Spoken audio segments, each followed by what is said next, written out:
출장 때문에 비행기에 막 올라탔을 때 집안의 카메라가 검은 화면인 것을 발견했습니다. 저는 즉시 항공권을 취소하고 서둘러 집으로 돌아가 문을 열었습니다. 집안의 광경은 저를 경악하게 했습니다.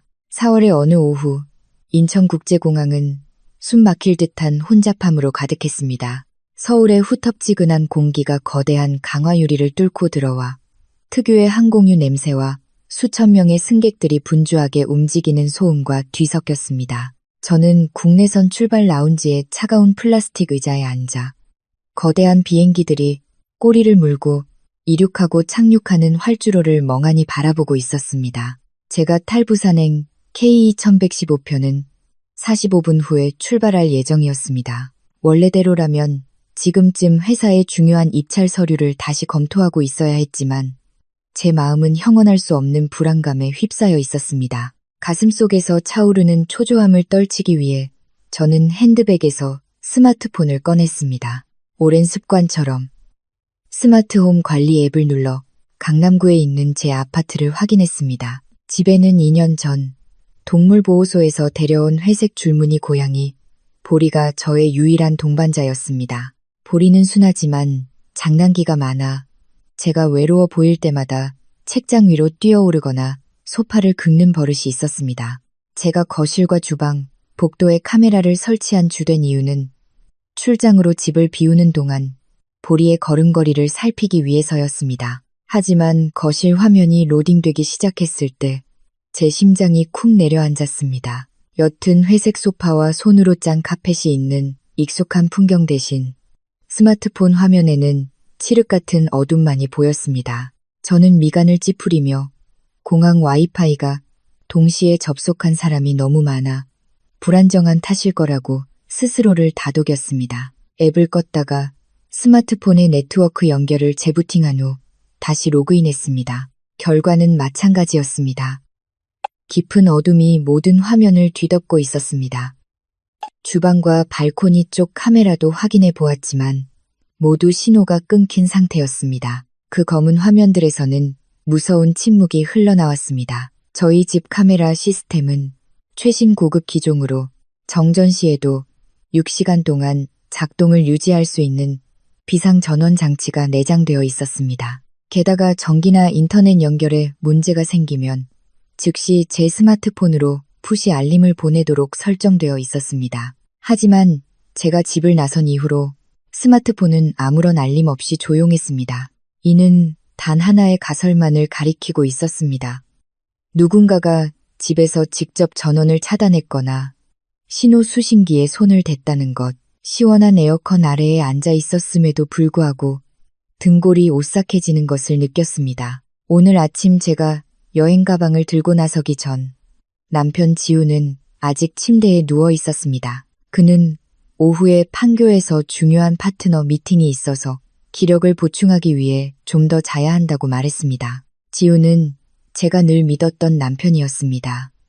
그는 본래 착한 사람으로 제게는 기술적인 문제에 있어서는 약간 서툴고 느리다는 인상을 주었습니다. 바로 그 스마트 기기의 무지한 듯한 모습 때문에 저는 완전히 경계심을 풀었고 그 뒤에 치밀한 계산이 숨어 있으리라고는 조금도 의심하지 않았습니다. 남편과 고양이 보리의 안전에 대한 걱정이 일에 대한 모든 생각을 압도하기 시작했습니다.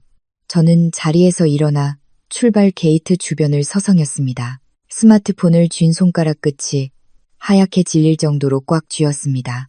주변 승객들을 둘러보았습니다. 어떤 사람들은 즐겁게 웃고 떠들고 어떤 사람들은 책에 몰두해 있었습니다. 제 작은 세계가 거대한 폭풍 앞에 놓여 있다는 사실을 아는 사람은 아무도 없었습니다. 집안 어른들은 종종 여자는 자신의 가정에 대해 매우 강한 직감을 가지고 있다고 말씀하시곤 했습니다. 지금 그 직감이 제 머릿속에서 외치고 있었습니다. 저 검은 화면 뒤에는 끔찍한 진실이 숨겨져 있다고. 공항 안내방송이 다시 울려 퍼졌습니다. 부산으로 가는 승객들에게 탑승 준비를 알리는 소리였습니다. 사람들이 웅성거리기 시작하며 자리에서 일어나 옷매무새를 가다듬고 휴대 수화물을 다시 확인했습니다. 저는 옆에 놓인 작은 캐리어를 보다가 여전히 장치 응답 없음이라는 글자가 떠있는 스마트폰 화면을 보았습니다. 마음속에서 격렬한 갈등이 일어났습니다. 만약 제가 이 비행기를 타면 이번 출장은 제게 큰 계약과 승진을 가져다 줄 것이었습니다. 하지만 의심으로 가득 찬 마음으로 떠난다면 결코 일을 제대로 해낼 수 없을 것이 분명했습니다. 저는 심호흡을 하며 숨을 고르려 애썼습니다. 오늘 아침 지훈의 눈빛을 떠올렸습니다. 뭔가 조금 이상했습니다. 그가 피곤해서 그런 것이라고 대수롭지 않게 넘겼던 회피의 눈빛이었습니다. 이제 와서 생각하니 아주 작은 디테일 하나하나가 모두 의심스러웠습니다. 이대로 비행기에 오를 수는 없었습니다. 돌아가야만 했습니다.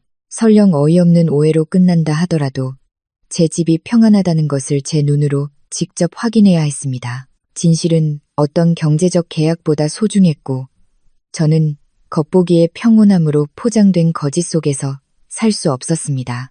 저는 스마트폰을 들어 떨리는 손가락으로 지훈의 번호를 찾았습니다. 통화 연결음이 규칙적으로 울렸지만 그는 받지 않았습니다. 전화를 끊고 바로 다시 걸었습니다. 그가 단지 스마트폰을 무음으로 해두었거나 화장실에서 바쁜 일이 있기를 마음속으로 바랐습니다. 하지만 세 번째 통화에서도 기계적인 소리만 들려오자 제 인내심은 바닥났습니다.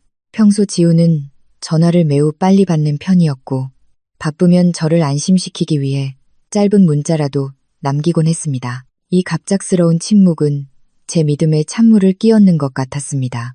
저는 다시 플라스틱 의자에 주저앉았고 온몸에 힘이 빠지는 것을 느꼈습니다.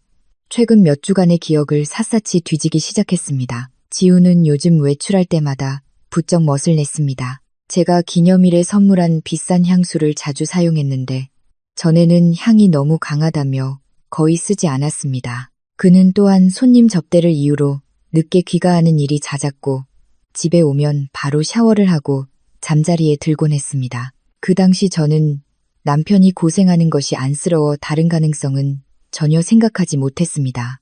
사랑에 빠진 여자는 너무 관대해지고 그 관대함이 때로는 가장 완벽한 눈가리개가 되곤 합니다. 카메라가 꺼진 것과 제가 멀리 출장을 떠나기 직전에 지훈이 전화를 받지 않는 우연의 일치는 제 생각 속에서 배신이라는 그림을 점점 더 선명하게 만들었습니다. 저는 그 부정적인 생각들을 머릿속에서 떨쳐내려 했으며 스스로를 의심 많고 남편을 믿지 못하는 사람이라고 자책했습니다. 하지만 냉혹한 현실은 제가 더 이상 자신을 속이는 것을 허락하지 않았습니다. 저희 집 스마트 도어락에는 출입 기록이 저장되는 기능이 있었습니다. 저는 작동 기록을 확인했고 한 줄의 상태 메시지를 보고 심장이 되는 것 같았습니다. 오늘 오전 11시 외부에서 비밀번호로 현관문이 열렸습니다. 그것은 저와 지훈만이 아는 비밀번호였습니다. 오전 11시 제가 막 공항에 도착한 시간이었습니다. 지훈은 판교에 간다고 했는데 왜 그 시간에 누군가 비밀번호를 사용해 집에 들어왔을까요? 혹시 물건을 잃어버려서 다시 가지러 온 것일까요? 하지만 물건을 가지러 왔다면 왜 그 직후에 카메라가 고장났을까요? 지훈을 변호하는 모든 논리는 명백한 기술적 증거 앞에서 힘을 잃고 무의미해졌습니다. 가슴에 날카로운 통증을 느꼈습니다. 배신당했다는 느낌이 싹트기 시작했고 맹렬한 불길로 타올랐습니다. 저는 자리에서 일어나 비틀거리며 항공사 서비스 카운터로 향했습니다. 주변의 공항 풍경은 흐릿해졌고 오직 가능한 한 빨리 집으로 돌아가야 한다는 목표만이 남았습니다. 제 가정이 다른 사람에게 침범당하고 있는데 다른 도시로 도망쳐 일하는 것은 비겁한 짓이라고 생각했습니다. 저는 납득할 만한 대답이 필요했습니다. 지금 지훈의 얼굴을 보고 그가 저를 어떻게 대면할지 알아야 했습니다. 결혼 생활에서의 배신은 치명적인 상처이며 저는 그 쓰라린 진실을 가장 마지막에 아는 사람이 되고 싶지 않았습니다. 머릿속에 고양이 보리의 모습이 떠올랐습니다. 낯선 사람을 보고 무서워하고 있지는 않을까? 보리는 겁이 많아 익숙한 사람만 따랐습니다. 보리가 낯선 사람에게 버려지거나 학대당할지도 모른다는 생각에 마음이 더욱 아팠습니다. 저는 제 명예뿐만 아니라 제 인생에서 가장 소중한 것들을 지키기 위해 싸우고 있었습니다. 한국 여성들은 가난이나 고된 노동 같은 많은 것을 인내할 수 있지만 자신의 침대에서 벌어지는 기만은 결코 용납할 수 없습니다. 저는 커다란 유리창 앞으로 다가가 노을빛으로 물들기 시작하는 서울의 하늘을 바라보았습니다. 이 도시는 본래 관대하고 화려했지만 지금 제게는 숨막히고 함정으로 가득한 곳이 되어버렸습니다. 이런 속임수를 당할 만큼 내가 뭘 잘못했는지 자문했습니다. 저는 항상 아내로서 성공한 여성이면서도 남편의 식사와 잠자리를 챙기는 역할을 잘 해내려고 노력했습니다. 아마도 제가 애써 쌓아 올린 완벽함이 그에게 지루함을 느끼게 하고 외부에서 새로운 것을 찾게 만든 구실이 되었을지도 모릅니다. 저는 핸드백 스트랩을 꽉 쥐고 정신을 차리기 위해 심호흡을 했습니다. 더 이상 지훈에게 전화하지 않을 것입니다. 지금 거는 전화는 그에게 흔적을 지울 시간을 더 주는 경고일 뿐이었습니다. 저는 기습이 필요했습니다. 진실을 가장 날 것 그대로 목격해야 했습니다. 공공장소에서 미친 듯이 소리치거나 통곡하는 질투심 많은 여자가 되지는 않을 것입니다. 저는 냉정한 머리와 굳건한 마음으로 돌아갈 것입니다. 결과가 어떻든 저는 제 손으로 그 문을 열고 제 운명을 맞이할 것입니다. 안내 방송이 마지막으로 울려 퍼졌습니다. 부산행 비행기의 마지막 승객들을 부르며 탑승구를 곧 닫는다는 알림이었습니다. 저는 출발 게이트로 향하는 분주한 사람들 사이에서 우뚝 멈춰섰습니다. 한 항공보안 직원이 의심스러운 눈초리로 저를 쳐다봤습니다. 아마 제 얼굴이 창백하고 눈에 공포가 가득했기 때문일 겁니다.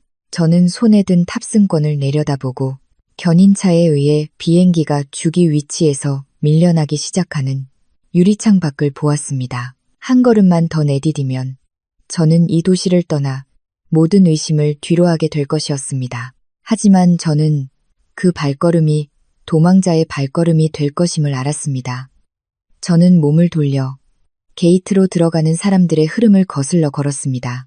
저는 단호한 결심을 하고 항공사 서비스 카운터로 직행했습니다. 갑작스러운 집안일로 비행을 즉시 취소하고 싶다고 말하자 젊은 직원은 놀란 표정으로 저를 쳐다봤습니다. 그녀는 환불 수수료가 매우 높고 전액을 돌려받을 수 없을 것이라고 설명했습니다. 하지만 지금 저에게 돈은 아무런 가치가 없었습니다. 저는 그저 집으로 돌아갈 자유가 필요했습니다. 몇 가지 간단한 절차를 마친 후 저는 비행 취소 확인서를 받고 작은 캐리어를 끌고 도착 홀 출구로 곧장 달려나갔습니다. 자동 유리문을 나서자마자 서울의 뜨거운 공기가 얼굴에 확 끼쳐왔습니다. 공기는 매연과 경적 소리로 가득했습니다. 지금 시간에 강변북로가 심각하게 막히기 시작할 것을 알기에 택시를 부르지 않았습니다. 저는 카카오티 앱을 열어 택시를 호출했습니다. 길이 아무리 멀고 햇볕이 아무리 뜨거워도 강남에 있는 제 아파트까지 최대한 빨리 가달라고 요청했습니다. 택시 뒷좌석에 앉아 세게 불어오는 바람에 머리카락이 헝클어졌지만 제 정신은 스마트폰에 고도로 집중되어 있었습니다. 다시 카메라 관리 앱에 접속하며 기적처럼 화면이 다시 나타나기를 속으로 빌었습니다. 하지만 여전히 침묵하는 검은색뿐이었습니다. 다시 도어락 기록을 확인했고 복도 초인종 카메라에 녹화된 영상을 보았습니다. 아마 지훈이 전원을 끄는 것을 잊은 배터리로 작동하는 독립적인 장치였습니다. 오늘 오전 10시 55분에 녹화된 짧은 영상을 보고 심장이 마구 뛰었습니다. 흐릿한 영상 속에서 날씬한 몸매의 한 여성이 우리 집 문 앞에서 서성이며 초조하게 계속 스마트폰을 만지고 있었습니다. 정확히 5분 후인 11시, 그녀가 안으로 들어갈 수 있도록 문이 안에서 열렸습니다. 지우는 화면에 나타나지 않았지만 안에서 누군가 그녀를 맞이하기 위해 문을 열어준 것이 분명했습니다. 그 영상은 제 자존심을 꿰뚫는 칼날 같았습니다. 저 여자는 누구일까? 왜 내가 막 떠난 대낮에 우리 집에 그렇게 자연스럽게 들어올 수 있었을까? 택시는 도심의 붐비는 거리를 빠르게 지나 한남대교를 건너 강남으로 향했습니다. 저는 한강변의 푸른 가로수들을 보며 극심한 씁쓸함을 느꼈습니다. 이곳은 저와 지훈이 주말 오후마다 함께 산책하던 길이었고 행복한 미래에 대한 수많은 약속이 담긴 곳이었습니다. 그런데 이제 지나가는 길 하나하나가 저를 그 아름다운 기억들을 완전히 파괴할 수 있는 잔인한 진실로 더 가까이 데려가고 있었습니다. 저는 스스로에게 침착해야 한다고, 지금 감정에 휩쓸려 무너지거나 행동을 지배당해서는 안 된다고 다짐했습니다.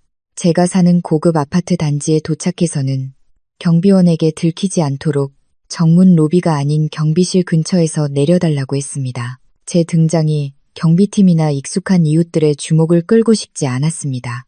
택시비를 지불하고 기사님께 감사 인사를 드린 후 조용히 주민 전용 통로로 걸어 들어갔습니다. 대리석 바닥 위로 제 발소리가 규칙적으로 울렸고 작은 소리 하나하나에 깜짝 놀랐습니다. 엘리베이터에 타서 15층 버튼을 눌렀습니다. 좁은 엘리베이터 안에서 거울에 비친 제 모습을 보았습니다. 얼굴은 창백했고 입술은 굳게 다물었지만 눈빛은 무서울 정도로 단호했습니다.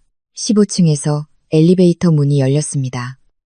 복도는 길고 조용했으며 통풍구를 통해 바람 소리만 윙윙거렸습니다. 제 아파트에 다가가 제가 직접 페인트색을 골랐던 두꺼운 오크 문 앞에 섰습니다. 전자 도어락의 경보음이 클까봐 지문으로 문을 열지 않았습니다. 저는 조용히 핸드백의 작은 주머니에 손을 넣어 마지막 예비수단으로 항상 가지고 다니던 기계식 열쇠를 꺼냈습니다. 열쇠를 자물쇠에 꽂았습니다. 손은 약간 떨렸지만 의지는 흔들리지 않았습니다. 저는 열쇠를 아주 천천히 조용히 돌렸습니다. 문 뒤에 나타날 광경에 대비하며 자물쇠 걸쇠가 풀리는 소리는 아주 작게 났고 아파트 복도의 정적에 거의 묻혔습니다. 저는 나무 문을 살짝 밀어 몸이 겨우 빠져나갈 수 있는 작은 틈을 만들었습니다. 첫발이 거실의 시원한 나무 바닥에 닿는 순간 짙은 공기와 함께 강렬한 꽃향기가 코를 찔렀습니다. 그 향은 제가 극도로 알레르기 반응을 보이는 백합 향이었습니다. 지우는 이 사실을 잘 알고 있었고 이 집에서는 절대로 백합 향이 나는 에센셜 오일이나 향수를 사용하지 않겠다고 항상 약속했습니다. 지금 이 향기의 존재는 제 의심에 대한 확고한 긍정이었습니다. 거실은 커튼이 모두 쳐져 있어 어두웠고 두꺼운 천 사이로 희미한 오후의 햇살 몇 줄기만 새어 들어오고 있었습니다. 저는 현관에 가만히 서서 주위를 둘러보았습니다. 평소에는 문 여는 소리를 듣자마자 달려나와 제 다리에 몸을 비비던 고양이 보리가 보이지 않았습니다. 불안감이 솟구쳤습니다. 보리가 어딘가에 갇혔거나 더 나쁘게는 이 더운 날씨에 발코니 밖으로 쫓겨났을까봐 두려웠습니다. 저는 조용히 신발장을 지나갔고 제 눈은 도저히 착각할 수 없는 한 가지 디테일에 멈췄습니다. 지훈의 반짝이는 검은 구두 옆에 날카로운 스틸레토 힐이 달린 크림색 스트랩 하이힐 한 켤레가 놓여 있었습니다. 그 구두는 분명 제 것이 아니었습니다. 저는 업무상 이동이 편하도록 굽이 낮거나 플랫 슈즈를 선호했습니다. 반면 이 구두는 제 소박한 스타일과는 완전히 대조적으로 화려하고 과시적인 분위기를 풍겼습니다.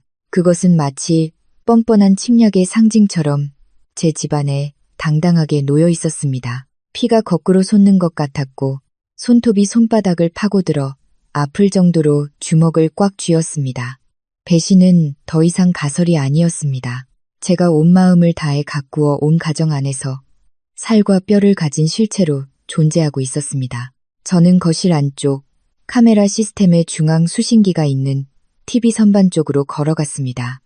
예상대로 전원 플러그는 콘센트에서 뽑혀 바닥에 덩그러니 놓여 있었습니다. 마치 기만에 대한 침묵의 증거처럼 수신기 윗면에 손을 대보니 아직 약간의 온기가 남아 있었는데 이는 전원이 끊긴 지 얼마 되지 않았음을 의미했습니다. 이 행동은 범인이 매우 경험이 많고 원격 감시를 막기 위해 치밀하게 계산했음을 보여주었습니다. 저는 한때 누구를 속이기에는 너무 순진하다고 생각했던 지훈의 그 교활한 장꾀에 혐오감을 느꼈습니다. 오크나무 커피 테이블 위에는 유리잔 2개가 나란히 놓여 있었고 안에는 마시다 남은 주스 자국이 남아 있었습니다. 한 잔에는 립스틱 자국이 희미하게 묻어 있었는데 그 짙은 붉은색은 제가 공항에서 본 영상 속 여성의 취향과 일치했습니다. 매일 힘든 일을 마치고 함께 영화를 보고 이야기를 나누던 이 공간은 이제 낯설고 암울한 분위기로 가득 찼습니다. 집안의 모든 물건이 마치 동정의 눈빛으로 저를 쳐다보는 것 같았습니다. 저는 제 집에서 낯선 손님이 된 기분이었고 침실 문 뒤에서 벌어지고 있는 비열한 연극을 목격하고 있었습니다. 터져 나오려는 울음을 참기 위해 심호흡을 했습니다. 지금 약해져서는 안 됐습니다. 진실과 마주하기 위해 강해져야 했습니다. 그 진실이 가슴을 찢을 만큼 고통스럽더라도 저는 주침실 문으로 다가갔습니다.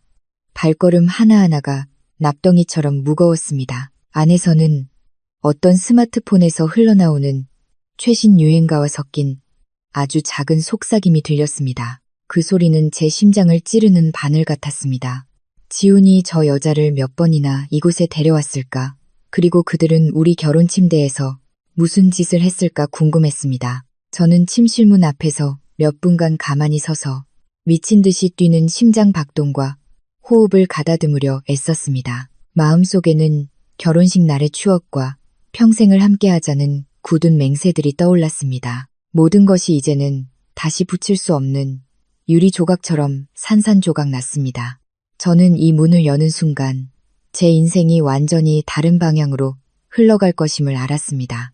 더 이상 따뜻한 가정도 의지할 남편도 없을 것입니다. 하지만 거짓된 모래 위에 세워진 가짜 행복 속에서 계속 사는 것보다 고통스러운 진실 속에서 사는 것이 낫다는 것도 알았습니다.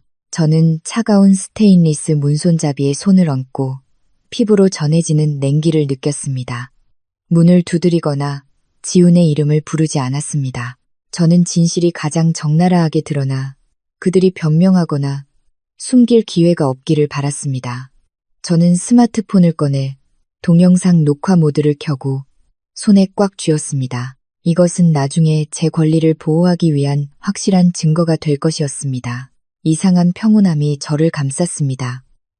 그것은 평화로운 평온함이 아니라 자신의 자존심을 위한 생사를 건 싸움에 뛰어들 준비가 된 사람의 평온함이었습니다. 저는 바로 문을 밀지 않고 한 걸음 물러서서 거실의 나무 테이블을 가볍게 두드려 일부러 작은 소리를 냈습니다. 침실 안의 침묵은 즉시 무언가 넘어지는 소리와 당황한 속삭임으로 깨졌습니다. 약 1분 후 침실 문손잡이가 천천히 돌아갔습니다. 문이 열리고 지훈이 끔찍하게 흐트러진 모습으로 걸어 나왔습니다. 그는 반바지만 입고 있었고 항상 단정하게 빗던 머리는 까치집처럼 헝클어져 있었습니다. 방 안은 낮은 온도로 에어컨이 켜져 있었음에도 불구하고 이마에는 땀방울이 송골송골 맺혀 있었습니다. 지훈의 시선이 스마트폰을 든 채 거실 한가운데에 서 있는 저와 마주쳤을 때 그의 얼굴은 당황스러움에서 핏기 하나 없는 창백한 색으로 변했습니다. 그의 눈은 경악과 극도의 공포가 뒤섞여 마치 죽음에서 돌아온 유령을 본 듯이 커졌습니다. 지훈은 그 자리에 얼어붙었고 떨리는 입술로는 아무 말도 하지 못했습니다. 한참 후에야 그는 겨우 몇 마디 말을 더듬으며 왜 지금 부산행 비행기에 있지 않고 여기에 있냐고 물었습니다. 저는 남편의 눈을 똑바로 쳐다보았고 그 안에서 비겁함과 거짓말로 가득 찬 하늘을 보았습니다. 저는 그의 질문에 대답하지 않고 지금 판교에서 계약을 하고 있어야 할 시간이 아니냐고 되물었습니다. 왜 이런 모습으로 집에 있냐고?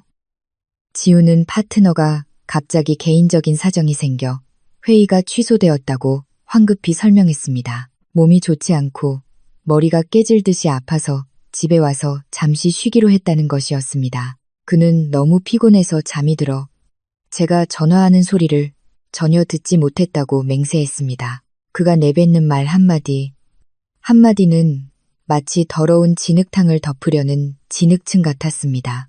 저는 카메라 선반을 가리키며 왜 플러그가 뽑혀 있는지 물었습니다. 지훈은 제 손가락을 따라 시선을 옮겼고 얼굴은 더욱 창백해지며 당황했습니다. 그는 아마 아침에 출근 준비를 하며 거실을 대충 정리하다가 전선을 건드려 플러그가 빠진 것을 몰랐을 것이라고 말했습니다. 그는 즉시 확인하겠다며 제가 너무 의심하지 말라고 했습니다. 지훈의 뻔뻔함은 제 인내의 한계를 넘어섰습니다. 저는 그가 그런 어리석은 이유로 저를 속이려 하는 방식에 혐오감을 느꼈습니다. 그가 저를 우연이라는 동화 같은 이야기를 쉽게 믿는 3살배기 아이로 생각하는 걸까요? 저는 지훈에게 다가갔고 제 숨결이 그의 땀으로 흥건한 얼굴에 닿았습니다. 다음 출장에 필요하다는 것을 문득 깨달은 개인 물품 몇 가지를 가지러 침실에 들어가야 하니 비켜달라고 요구했습니다. 지훈은 당황하며 길을 막았고 마치 그 안에 있는 끔찍한 비밀을 보호하려는 듯 문틀을 꽉 잡았습니다. 그는 지금 침실이 너무 어수선해서 제가 그 광경을 보는 것을 원치 않는다고 말했습니다. 그는 제가 소파에 앉아 기다리면 그가 잠시 정리하고 물건을 가져다 주겠다고 제안했습니다. 그의 필사적인 방해는 저 여자가 아직 방 안에 있다는 것을 더욱 확신하게 했습니다. 아내 앞에서 내연녀를 맹목적으로 보호하는 지훈의 모습을 보니 제 마음은 재처럼 차갑게 식었습니다. 그는 제가 겪고 있는 고통에는 전혀 관심이 없었고 오직 제3자의 안위만을 걱정하고 있었습니다. 제가 존경했던 남자, 지난 2년 동안 동고동락했던 그 남자가 이제는 염치라고는 조금도 없는 비열한 인간으로 보였습니다. 지훈은 계속해서 간청했습니다. 민서야, 제발 진정해. 그는 제가 예전에 좋아했던 달콤한 말들을 사용하며 제 분노를 가라앉히려 했습니다. 그는 여전히 저를 세상에서 가장 사랑하며 제게 잘못한 일은 절대로 하지 않았다고 말했습니다. 그 말들이 이제 와서 얼마나 우습고 값싸게 들리는지 거짓말이 그의 피에 스며들어 그런 말을 하면서도 전혀 부끄러움을 느끼지 못하는 것 같았습니다. 억눌린 분노 때문에 가슴이 터질 것 같았습니다. 그의 입에서 나오는 어떤 소리도 더 이상 듣고 싶지 않았습니다. 저는 그의 불안한 눈을 뚫어지게 쳐다보았고 입가에 씁쓸한 미소가 떠올랐습니다. 제 인내심은 바닥났고 더 이상 그에게 휘둘리지 않을 것이라고 말했습니다. 이 일에 대해 아파트 경비원을 증인으로 부르게 하고 싶지 않다면 옆으로 비켜서라고 요구했습니다. 경비원을 부른다는 말에 지훈의 얼굴색이 완전히 변했습니다. 그는 이 일이 알려지면 이 고급 아파트 단지에서 자신의 명예가 완전히 사라질 것을 알았습니다. 하지만 두려움에도 불구하고 그는 여전히 문 앞을 막고 서서 뒤에 있는 수치스러운 진실을 감추기 위해 남은 힘을 다해 애썼습니다. 지훈은 여전히 침실문 앞을 막고 서 있었고 그의 숨은 매우 가쁘고 혼란스러웠습니다. 그는 온몸으로 문틈을 가렸고 땀으로 흠뻑 젖은 얼굴로는 계속해서 제발 거실에 앉아서 차분하게 이야기하자는 말만 반복했습니다.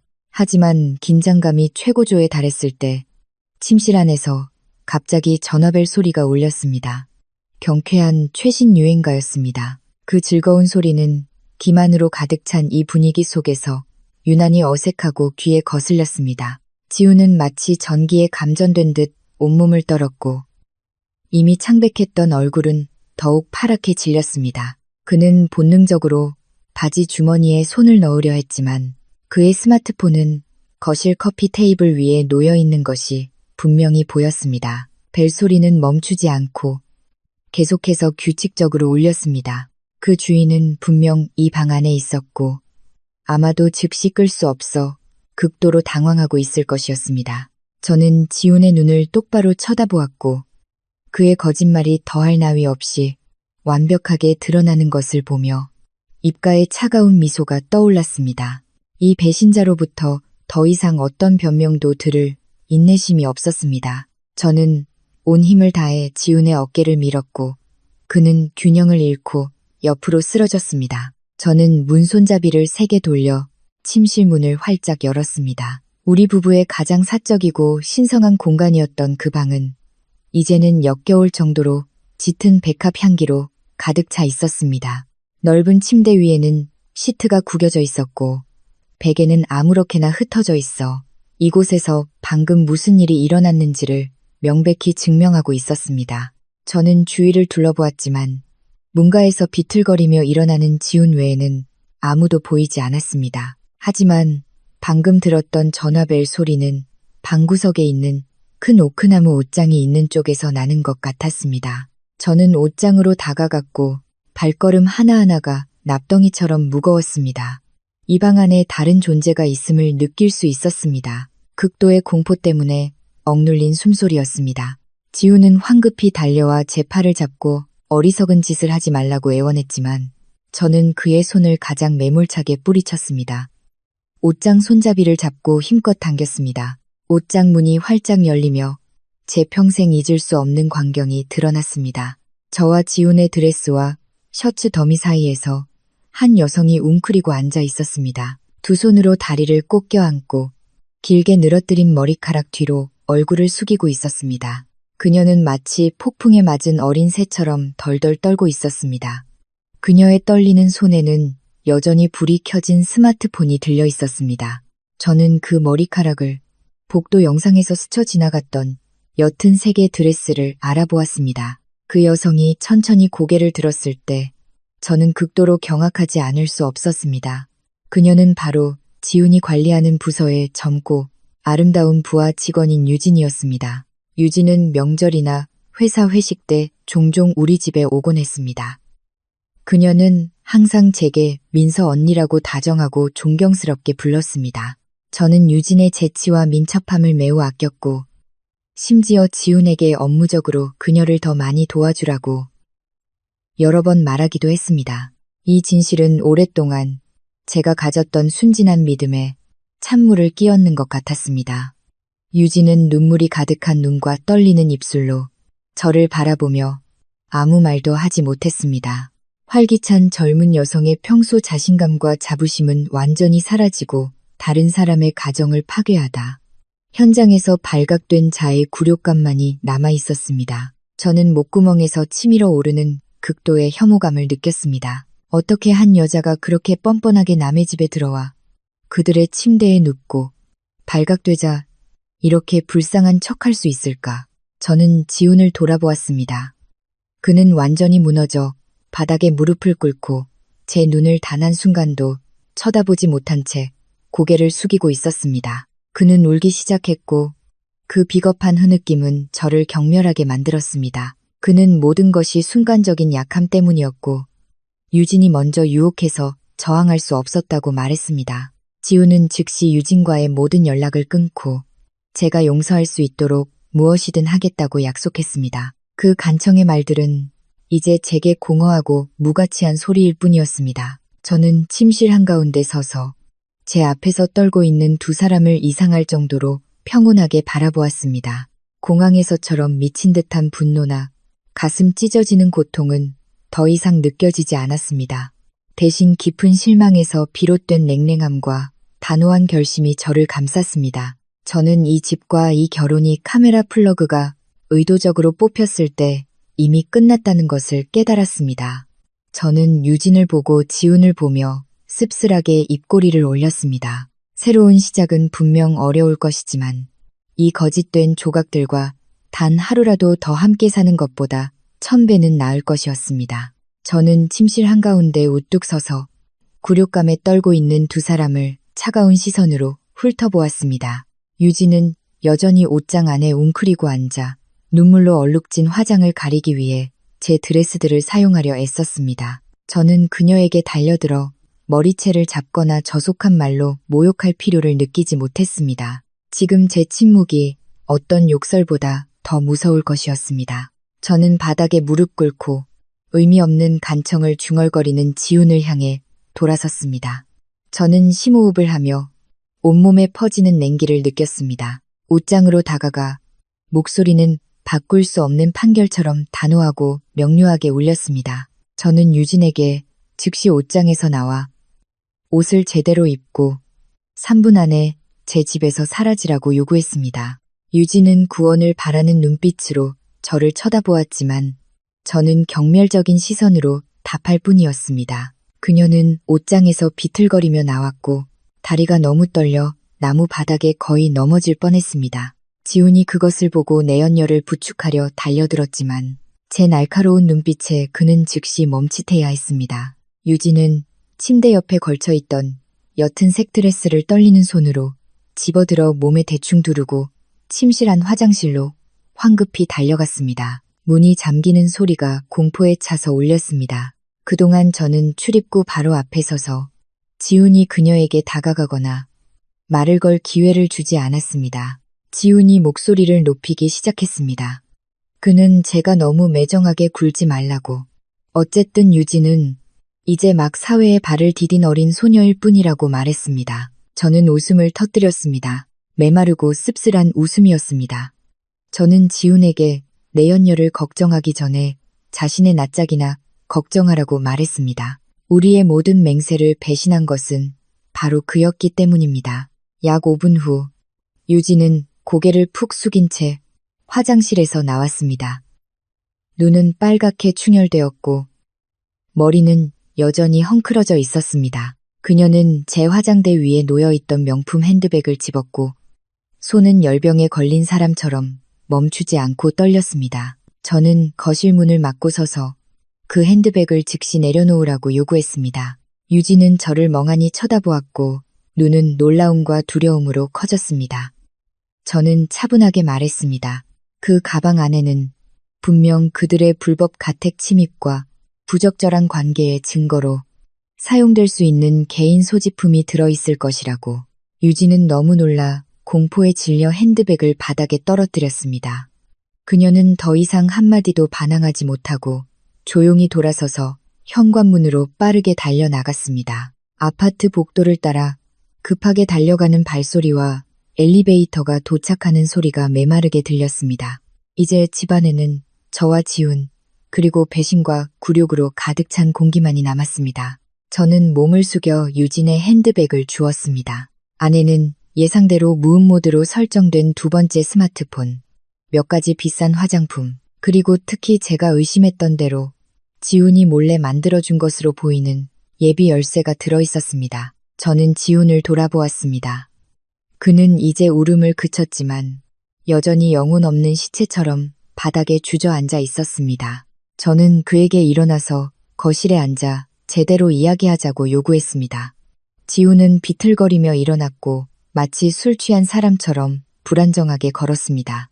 저는 동영상 녹화 모드인 스마트폰과 유진의 핸드백을 확실한 증거로 손에 들고 앞서 걸었습니다. 나무 바닥 위로 내딛는 제 발걸음 하나하나가 제 인생의 파편들을 짓밟는 것 같았습니다. 하지만 제 마음은 그 어느 때보다 단호하고 냉정했습니다.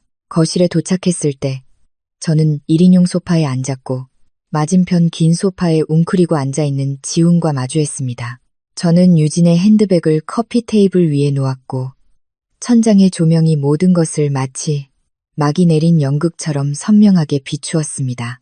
저는 지훈의 눈을 똑바로 쳐다보며 이 기만이 언제부터 시작되었는지, 그리고 왜 하필 제가 출장 가는 날 내연녀를 집으로 데려올 만큼 뻔뻔했는지 명확하게 말하라고 요구했습니다. 저는 지금 솔직하게 말하는 것이 우리가 모든 것을 끝내기 전에 그가 자신을 위해 약간의 염치라도 지킬 마지막 기회라고 말했습니다.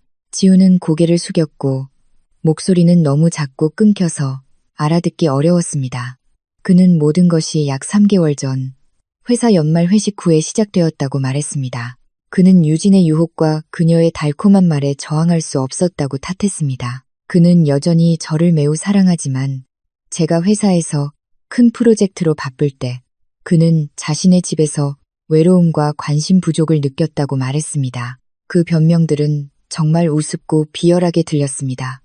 그는 자신의 끔찍한 배신 행위를 정당화하기 위해 외로움을 이용했습니다. 저는 지훈을 보며 제가 한때 온 마음을 다해 믿었던 그 남자의 영혼의 완전한 공허함을 보았습니다. 저는 이 배신이 제 잘못이나 제 일이 너무 바빠서가 아니라는 것을 깨달았습니다. 그것은 전적으로 그의 이기적인 선택이었고 인간으로서 가장 기본적인 도덕과 자존심이 결여된 선택이었습니다. 더 이상 분노하거나 울 필요를 느끼지 못했습니다. 저는 그저 이 연극을 빨리 끝내고 환상 속에서 살았던 세월 뒤에 제 삶의 평온과 자유를 되찾고 싶었습니다. 저는 조용히 지훈을 관찰했고 그의 얼굴 근육이 혼란스러운 숨결에 따라 떨리는 것을 보았습니다. 그는 도시 외곽의 호텔에서 가졌던 은밀한 만남에 대해 이야기하기 시작했습니다. 그리고 제가 회사 일에 몰두해 있을 때 틈을 타 유진을 집으로 몰래 데려왔던 점심시간들에 대해서도 그가 내뱉는 디테일 하나하나가 날카로운 바늘처럼 제 심장을 찔렀습니다. 하지만 저는 이상할 정도로 평온한 표정을 유지했습니다. 테이블 위에 스마트폰은 조용히 모든 것을 녹화하고 있었습니다. 제가 남편이라 불렀던 남자의 비열한 자백과 비겁한 흐느낌 하나하나를 지우는 유진에게 아파트에 자유롭게 드나들 수 있도록 예비 열쇠를 직접 만들어 주었다고 인정했습니다. 그는 또한 제가 원격으로 스마트폰을 통해 감시할 수 없도록 유진에게 카메라 시스템 전원을 끄는 방법을 알려준 것도 자신이라고 고백했습니다. 그 치밀하고 교활한 계산은 등골이 오싹할 정도로 무서웠습니다. 그들은 제 가정을 쾌락의 장소로 만들었고 제 절대적인 믿음을 부정한 쾌락을 위한 값싼 장난으로 만들었습니다. 저는 유진이 소유하고 있는 명품들에 대해 물었습니다. 그는 고개를 숙이며 우리의 공동 계좌에서 큰 금액을 사용하여 그녀에게 사주었다고 인정했습니다. 이 디테일을 듣자 제 마음은 재처럼 차갑게 식었습니다. 그 돈은 우리가 다음 달 일본에서 결혼기념일 여행을 하기 위해 모아두었던 것이었습니다. 그런데 그는 아내의 등 뒤에서 내연녀를 위해 그 돈을 썼습니다. 저는 지훈에게 오늘 점심에 대해 다시 한번 이야기해달라고 요구했습니다. 왜 그가 제가 막 떠나자마자 위험을 무릅쓰고 그녀를 이곳에 데려왔는지. 지훈은 제 비행이 길 것이고 제가 부산에서 회의로 바빠 카메라를 신경 쓸 시간이 없을 것이라고 생각했다고 더듬거리며 말했습니다. 그는 제가 비행을 취소하고 현장을 덮칠 만큼 예민하고 단호할 줄은 몰랐다고 했습니다. 지훈의 수치스러운 자백은 스마트폰에 선명하게 녹화되었습니다. 제 손에 확실한 증거가 있다는 것을 알았을 때 보이지 않는 안도감을 느꼈습니다. 이 진술들로 나중에 있을 제 이혼 소송 절차는 법적으로 훨씬 더 수월해질 것이었습니다. 저는 이 비열한 인간과 더 이상 다투거나 싸우고 싶지 않았지만 그가 제게 저지른 모든 일 후에 빈손으로 이 결혼 생활을 떠나는 것을 결코 허락하지 않을 것이었습니다. 저는 지훈을 보며 그가 제 부모님을 생각했는지 물었습니다. 부모님은 그를 친아들처럼 여기셨고 우리가 막 결혼했을 때 재정적으로 많은 도움을 주셨습니다. 지훈은 제 부모님 이야기에 더 크게 울음을 터뜨렸습니다. 그는 이 집이 대부분 제 부모님의 평생 모은 저축과 결혼 전 제 명의의 예금으로 마련된 것을 잘 알고 있었습니다. 그는 월급에서 매달 이자를 갚는데 아주 작은 부분만 기여했을 뿐이었습니다. 이혼하게 되면 그는 빈털터리가 되고 한때 자신을 진심으로 사랑했던 사람들로부터 극도의 경멸을 받게 될 것임을 이해했습니다.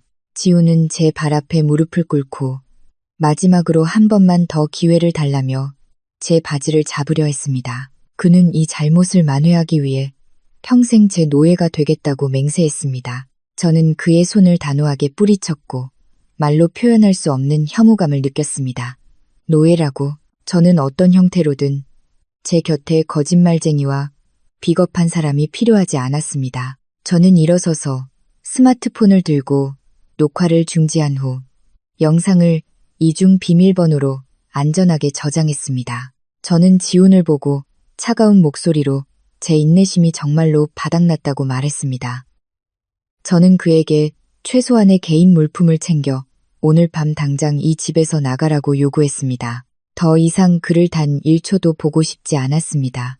지훈은 놀라움과 절망으로 가득 찬 눈으로 저를 쳐다보았습니다. 그는 제가 그렇게 차갑고 단호할 수 있다는 것을 믿지 못하는 것 같았습니다. 그는 이미 늦은 밤이라 어디로 가야 할지 모르겠다고 말했습니다. 저는 그가 내연녀를 집으로 데려온 것이 그의 일이었던 것처럼 그것도 전적으로 그의 일이라고 차분하게 대답했습니다. 저는 더 이상 배신자의 거처를 걱정해 줄 책임이 없었습니다. 저는 그가 즉시 자발적으로 떠나지 않으면 지금 당장 춘천에 있는 제 오빠에게 전화해서 해결하겠다고 말했습니다. 지훈은 제 오빠 이야기에 얼굴색이 완전히 변했습니다. 그는 제 오빠가 성격이 불같고 여동생을 극도로 아낀다는 것을 알았습니다.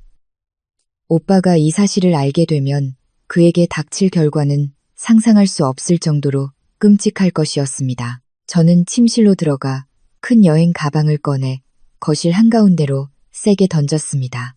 지우는 여행 가방을 보고 저를 보며 더 이상 돌아갈 길이 없다는 것을 깨달았습니다. 그는 굴욕감 속에서 침실로 터벅터벅 걸어 들어가 자신의 옷과 개인 물품을 챙기기 시작했습니다. 저는 거실에 서서 소파 밑에서 막 나온 고양이 보리를 보았습니다. 보리는 작은 소리로 울며 다가와 마치 위로하려는 듯 제 다리에 몸을 비볐습니다. 지우는 침실에서 한참을 서성거렸고 가끔 그의 비겁한 흐느낌과 옷걸이가 바닥에 떨어지는 소리가 들렸습니다. 이제 그 모든 소리가 제게는 너무나 낯설고 역겨웠습니다. 저는 거실에 조용히 앉아 보리를 쓰다듬었고 시선은 여전히 커피 테이블 위에 놓여 있던 유진의 핸드백에 머물렀습니다. 저는 그 가방을 다시 한번 열어 꼼꼼히 확인하기로 했습니다. 스마트폰 외에 안에는 강남의 한 대형 매장에서 구입한 보석 구매 영수증이 있었습니다. 영수증 날짜는 작년 제 생일이었습니다. 알고 보니 제 생일날 그가 회의가 늦어져 바쁘다며 아파트 입구에서 급하게 산시든 꽃다발 하나만 가져왔을 때 그는 금은방에서 내연녀를 위해 비싼 목걸이를 고르고 있었던 것이었습니다. 이 진실은 제 자존심에 가해진 마지막 강타 같았습니다. 저는 그가 매일 밤 투덜대던 회사의 매출 압박과 재정적 어려움에 대한 변명을 믿었던 제 자신이 너무나 어리석었다고 느꼈습니다. 지우는 무거운 여행 가방을 끌고 침실에서 나왔고 얼굴에는 여전히 비겁한 눈물 자국이 남아 있었습니다. 그는 제 앞에 서서 창고에 큰 물건 몇 개를 남겨두고 나중에 다시 와서 가져가도 되냐고 쉬어 잠긴 목소리로 물었습니다. 저는 조금의 동정심도 없이 그를 쳐다보았습니다. 저는 만약 오늘 밤에 모든 짐을 가져가지 않으면 내일 아침에 전문 이삿짐 센터를 불러 그의 모든 물건을 그가 일하는 회사 사무실로 직접 보내겠다고 말했습니다. 저는 그에게 속한 어떤 것도 제 시야에 단 1초도 더 남아있는 것을 원치 않았습니다. 지우는 온몸을 떨었습니다. 그는 짐이 회사로 배달되면 자신의 모든 경력과 명예가 동료들의 뒷담화 속에서 완전히 사라질 것임을 잘 알고 있었습니다. 지우는 갑자기 태도를 돌변했습니다. 간청과 애원에서 극도의 비열한 원한으로. 그는 어쨌든 이 집에는 지난 2년 동안 자신의 기여가 있었다고 말했습니다. 매달 은행 이자를 갚는 돈은 그의 월급에서 나왔기 때문에 제가 그를 동물처럼 쫓아낼 권리가 없다는 것이었습니다. 그는 제가 자신을 떠나게 하려면 지난 2년 동안 오른 집값에 상응하는 금액을 돌려줘야 한다고 말했습니다. 달콤한 말이 더 이상 통하지 않자 지훈의 비열함과 실리주의가 마침내 본색을 드러냈습니다. 저는 경멸적으로 비웃었습니다. 배신자를 향한 혐오 가득한 웃음이었습니다. 저는 결혼 전부터 모든 은행 서류를 준비해 두었다고 말했습니다. 그가 지난 2년 동안 매달 갚은 이자를 모두 합쳐도 제 부모님이 우리가 처음 이사 왔을 때 비싼 가구와 기타 비용으로 지불한 돈의 절반에도 미치지 못했습니다. 게다가 그가 가족 공동자금을 내연녀를 위해 쓴 것에 대해서는 그가 몰래 사용한 부가 신용카드 명세서 증거도 충분히 가지고 있었습니다. 저는 그에게 재산분할 소송을 하고 싶다면 끝까지 갈 용의가 있지만 그때는 최고 수준의 정신적 피해 보상을 요구할 것이라고 말했습니다. 지우는 마치 벼락을 맞은 것처럼 멈춰섰고 그의 얼굴은 공포로 창백해졌다가 회색으로 변했습니다. 그는 제가 이렇게까지 철저하게 준비하고 자신의 약점을 쥐고 있을 줄은 전혀 예상하지 못했습니다. 그의 마음속 깊은 곳에 있던 비겁함은 반박할 수 없는 명백한 법적 증거 앞에서 다시 한번 고개를 들었습니다. 그는 이를 크게 버려 법정에 서면 개인적인 명예부터 미래의 경력까지 모든 것을 잃게 될 것임을 잘 알고 있었습니다. 그는 고개를 숙이고 침묵했고 분노와 무력감에 핏줄이 설 정도로 여행 가방 손잡이를 꽉 쥐었습니다. 제가 결심을 바꾸고 시골에 계신 당신 부모님께 전화해서 이 수치스러운 이야기의 전말을 다 말씀드리기 전에 당장 가세요. 지우는 더 이상 아무 말도 하지 못하고 묵묵히 여행 가방을 끌고 현관문으로 향했습니다. 여행 가방 바퀴가 나무 바닥 위에서 긁히는 소리가 귀에 거슬리고 무겁게 들렸습니다. 문가에 이르렀을 때 그는 마지막으로 무언가 말하려는 듯 잠시 멈췄지만 아마도 자신에게 더 이상 그럴 자격이 없다는 것을 알았기에 그만두었습니다. 그는 복도로 나섰고 아파트 문은 메마르게 쾅 닫히며 집 안에는 광활하고 차가운 침묵만이 남았습니다. 저는 한참 동안 멍하니 서 있었고 온몸이 지치고 기진맥진한 것을 느꼈습니다. 마침내 배신자는 집을 떠났지만 그가 제 마음에 남긴 깊은 상처는 여전히 그곳에 남아 쓰라리고 고통스럽게 아파왔습니다. 저는 고양이 보리를 안고 발코니로 나가 아래에서 반짝이는 서울의 화려한 불빛을 내려다보았습니다. 차량의 흐름은 마치 아무 일도 없었던 것처럼 여전히 분주했습니다. 저는 외로움에 휩싸였지만 그것은 패배자의 외로움이 아니라 값싼 기만 속에서 계속 사는 대신 용감하게 자유를 선택한 한 여성의 외로움이었습니다. 배신자를 떠나보내고 아파트 문이 쾅 닫힌 후 저는 거실 한가운데 한참 동안 멍하니 서 있었습니다.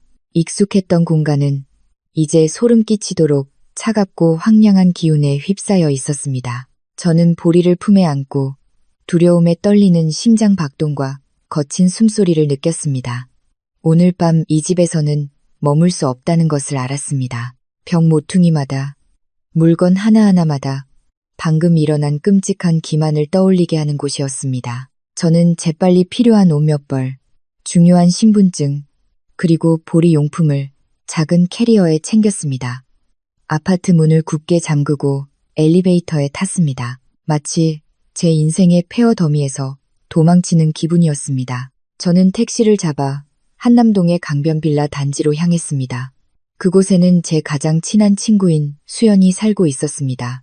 수연은 부유하고 독립적이며 어떤 상황에서든 항상 저를 감싸줄 준비가 되어 있는 여성이었습니다. 고급 빌라 문 앞에 차가 멈추자마자 수연이 이미 나와 기다리고 있는 것을 보았습니다. 아마도 아까 전화기 너머로 들렸던 제 목소리가 그녀를 안절부절 못하게 만들었을 것입니다. 수연은 서둘러 다가와 제 캐리어를 들어주고 보리를 안아주었습니다. 그녀는 아무것도 묻지 않고 그저 제 어깨를 꽉 껴안고 집 안으로 데려갔습니다. 친구의 따뜻한 포옹에 지금까지 억눌렀던 눈물이 쏟아져 내렸습니다. 수연은 저를 넓고 차분한 백단향 오일 향기가 나는 거실로 안내했습니다. 그녀는 가사도우미 아주머니에게 감기를 예방하고 기운을 차리라며 파와 후추를 듬뿍 넣은 뜨거운 전복죽 한 그릇을 준비해달라고 부탁했습니다. 저는 부드러운 가죽 소파에 앉아 천장의 크리스탈 샹들리에에서 나오는 불빛을 멍하니 바라보았습니다. 수연은 맞은편에 앉아 휴지로 제 뺨의 눈물 자국을 부드럽게 닦아주었습니다. 그녀는 무슨 일이 있든 제 곁에는 자신이 있고 가족과 빛나는 미래가 있다며 지운 같은 비열한 인간 때문에 자신을 망가뜨릴 필요가 없다고 말했습니다. 아주머니가 김이 모락모락 나는 뜨거운 죽을 가져오셨고 은은한 향기가 퍼졌습니다. 저는 숟가락으로 죽을 조금씩 떠먹으며 온몸으로 퍼지는 온기에 조금씩 정신이 드는 것을 느꼈습니다. 수연은 제가 수집한 녹음 파일과 증거들에 대해 묻기 시작했습니다. 제가 지훈이 직접 카메라 플러그를 뽑은 것과 유진이 옷장 안에 숨어 있었던 이야기를 하자 수연은 화가 나서 커피 테이블을 3개 내리쳤습니다. 그녀는 지훈을 은혜를 원수로 갚는 인간이라고 욕했습니다. 수연은 우리가 결혼할 때 재정적으로 많은 도움을 주신 분이 바로 제 부모님인데 그가 어떻게 그 집에서 그런 끔찍한 짓을 저지를 수 있냐고 말했습니다. 그날 밤 저는 수연의 집 손님방에서 누웠습니다. 고급스럽고 푹신한 침대가 있는 방이었지만 좀처럼 잠을 이룰 수 없었습니다. 침대 발치 작은 쿠션에서 잠든 보리를 보며 마음속은 온갖 생각으로 복잡했습니다. 처음 지훈을 만났을 때 그가 착하고 성실하며 저를 세심하게 챙겨주던 시절을 떠올렸습니다. 이 무서운 변화가 언제부터 시작되었을까? 아니면 원래 그의 본성이 그랬는데 제가 너무 눈이 멀어 알아보지 못했던 것일까? 배신은 과거를 꿰뚫는 칼날 같아서 모든 아름다운 기억을 흐리고 거짓되게 만들었습니다. 다음 날 아침, 창문 커튼을 뚫고 들어온 눈부신 아침, 햇살에 잠에서 깼습니다. 수연은 소고기 쌀국수와 오렌지 주스로 푸짐한 아침 식사를 준비해 두었습니다. 그녀는 오늘 오후에 만나기로 약속했다며 친한 선배인 김 변호사에게 전화했다고 말했습니다. 수연은 제가 강해져서 제게 속한 모든 것을 되찾아야 한다며 그 배신자가 단돈 1원이라도 차지하게 해서는 안 된다고 했습니다. 친구의 눈에 담긴 결심을 보고 제 마음도 힘을 얻는 것을 느꼈습니다. 저는 더 이상 속임수에 넘어간 약한 여자가 아니었습니다. 제 명예와 미래를 지키기 위한 전사가 되어야 했습니다. 수연의 집에서 이틀간 머물며 마음을 추스른 후 저는 강남의 아파트로 돌아가 대대적인 청소를 하기로 결심했습니다.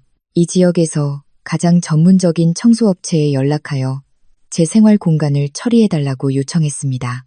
오존 탈취기, 산업용 청소기, 전문 세척액 등 모든 장비를 가져와 달라고 부탁했습니다. 저와 수연이 아파트에 들어섰을 때 제3자의 역겹고 짙은 백합 향기가 여전히 공기 중에 남아있어 소름이 돋았습니다. 저는 청소 직원들에게 배신이 가장 뻔뻔하게 일어났던 주침실부터 시작해달라고 요청했습니다. 직원들은 놀라운 전문성으로 작업에 착수했습니다. 저는 그들에게 다른 사람의 존재로 더러워진 침대 시트, 베개 커버, 그리고 큰 매트리스를 모두 제거해달라고 했습니다. 이 물건들은 이제 제게 거짓말의 세균 덩어리와 다름없었습니다. 저는 그것들을 큰 자루에 담아 아파트 쓰레기장으로 바로 가져가도록 했고 조금의 미련도 없었습니다. 텅 빈 침실을 보며 지훈과 유진의 마지막 물리적 흔적이 쓸려나가는 것에 이상한 안도감을 느꼈습니다. 저는 그들에게 유진이 굴욕감에 웅크리고 앉아있던 옷장 구석구석을 닦아달라고 요청했습니다. 청소팀이 침실에서 일하는 동안 저와 수연은 거실과 주방을 다시 확인했습니다. 칫솔 세트, 커플 수건, 그리고 서랍에 남아있던 부부의 사진 같은 모든 커플 용품을 모았습니다. 바로 버리지 않고 모든 것을 큰 상자에 담아 시골에 계신 지훈의 어머니께 보내기로 했습니다. 이 파탄에 대한 공식적인 통보로서 저는 또한 복도에 걸려있던 지훈의 모든 초상화를 떼어냈습니다. 그 자리에는 새로운 기쁨으로 채워지기를 기다리는 조용한 빈 공간이 남았습니다. 집은 점차 원래 상태로 돌아가며 오랫동안 덮고 있던 거짓된 행복의 껍질을 벗어던졌습니다. 저는 청소팀에게 청소가 끝난 후 계피와 레몬그라스 에센셜 오일을 사용하여 집 전체를 훈증해달라고 요청했습니다. 자연의 따뜻하고 상쾌한 향기가 그 역겨운 인공백합 향기를 점차 대체했습니다. 나무 바닥은 광이 났고 창문 유리는 흠집 하나 없이 깨끗하게 닦여 오후의 햇살이 그 어느 때보다 눈부시게 들어왔습니다. 수연은 옆에서 제가 거실에 싱싱한 해바라기, 화병 몇 개를 장식하는 것을 도왔습니다. 그녀는 이제야 집이 제 숨결, 즉 순수하고 활기찬 기운을 띠게 되었다고 말했습니다. 저는 미소를 지었습니다. 아직 슬픔이 묻어나는 미소였지만 처음부터 다시 시작하려는 결심이 담겨 있었습니다. 공간을 정화한 후 다음으로 한 일은 열쇠 기술자에게 연락하여 전체 보안 시스템을 교체하는 것이었습니다. 저는 얼굴 인식과 지문이 통합된 최신 독일제 스마트 전자 도어락을 설치해달라고 요청했습니다. 또한 건물관리사무소에 지훈이 사용하던 모든 비밀번호와 카드키를 비활성화해달라고 요청했습니다.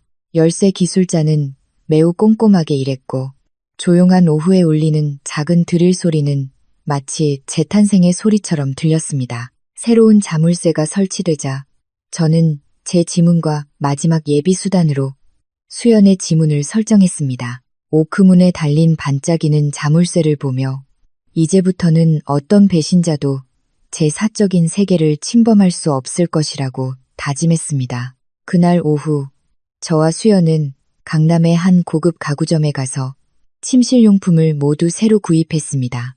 저는 차분한 하늘색 침구 세트, 편안한 라텍스 매트리스, 그리고 제가 항상 좋아했던 미니멀리스트 스타일의 장식품들을 골랐습니다. 직접 새로운 물건 하나하나를 고르는 것은 제가 진정으로 제 삶의 주인이 된 기분을 느끼게 해주었고 더 이상 다른 사람의 취향에 맞추거나 양보할 필요가 없었습니다.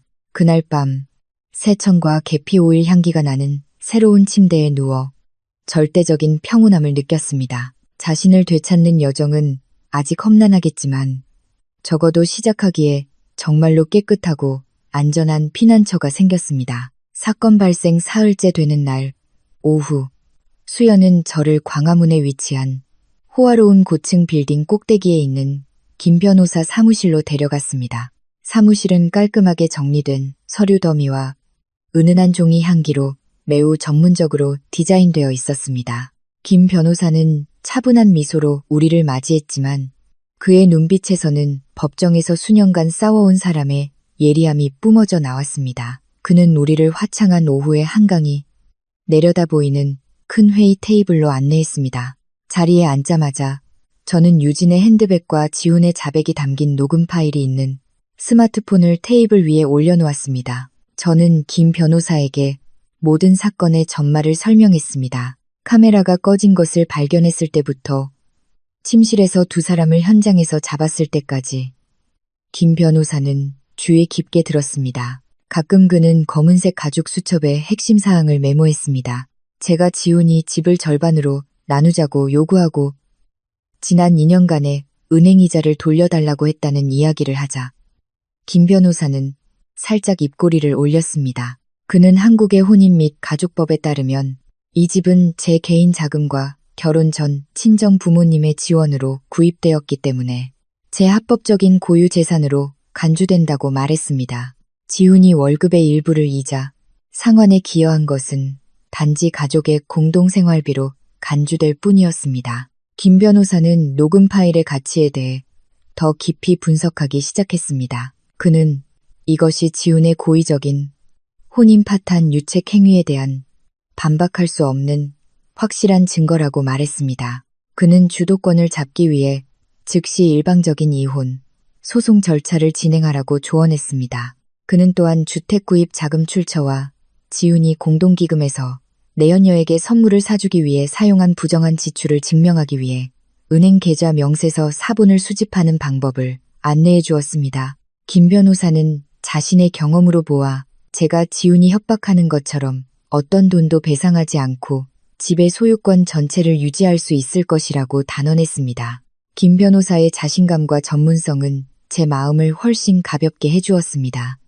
저는 더 이상 불쌍한 희생자가 아니라 법적 정의를 요구하는 주체라고 느꼈습니다. 우리는 소장 초안과 필요한 증거 목록을 완성하는데 3시간 이상을 보냈습니다. 김 변호사는 제게 자주 연락을 유지하고 지훈이 감정적인 말로 심리를 흔드는 것을 피하기 위해 절대로 단독으로 합의하거나 만나지 말라고 당부했습니다. 저는 그 배신자에 대한 제 인내심이 정말로 바닥났으며 이 소송에서 끝까지 갈 것이라고 그에게 약속했습니다. 변호사 사무실을 나와 수연과 함께 광화문 광장 아래 분주한 사람들을 바라보았습니다. 도시의 불빛이 화려하게 켜지기 시작했고 강물에 반사되어 환상적인 풍경을 만들어냈습니다. 법의 굳건한 보호와 진정한 친구들의 절대적인 지지를 받고 있다는 것을 알았을 때 이상한 평온함을 느꼈습니다. 수연은 오늘 밤 기운을 차리기 위해 제가 항상 좋아하던 해산물 구이를 먹으러 가자고 말했습니다.